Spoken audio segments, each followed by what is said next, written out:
नगरपालिकेसाठी आज सकाळपासूनच मतदानासाठी चुरस पाहायला मिळाली। दरम्यानच प्रभाग क्रमांक 5 व 7 मध्ये बोगस मतदानाच्या घटना उघडकीस आल्यानं वातावरण तणावग्रस्त बनले।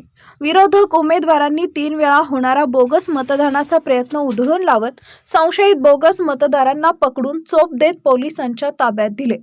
नगरपालिका निवडणुकीसाठी काँग्रेसचे आमदार विश्वजित कदम, राष्ट्रवादीचे प्रदेश अध्यक्ष निलेश एसुगडे तसेच भाजपचे माजी आमदार पृथ्वीराज देशमुख यांची प्रतिष्ठा पणाला लागलेली असल्यानं सकाळपासूनच उमेदवार आणि कार्यकर्त्यांची धावपळ सुरू होती।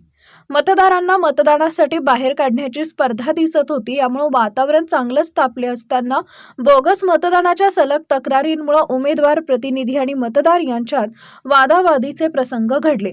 बोगस मतदानाचा संशय आल्यावर निलेश एसुगडे, मिलिंद एसुगडे, उमेदवार दिगंबर पाटील आणि सीमा माळी यांनी निवडणूक निर्णय अधिकारी तसेच पोलिसांना आक्षेप नोंदवत मतदान प्रक्रिया पारदर्शक ठेवण्याच्या सूचना दिल्या।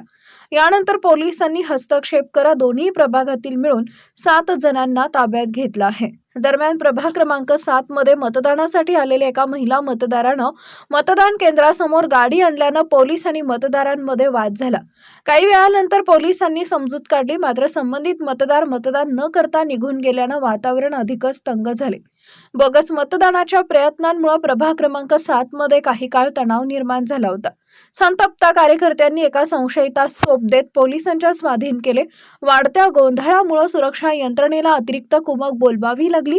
मतदान शांततेत आणि पारदर्शकतेत पार पाडण्याचं आश्वासन प्रशासनानं आवाहन केलं आहे।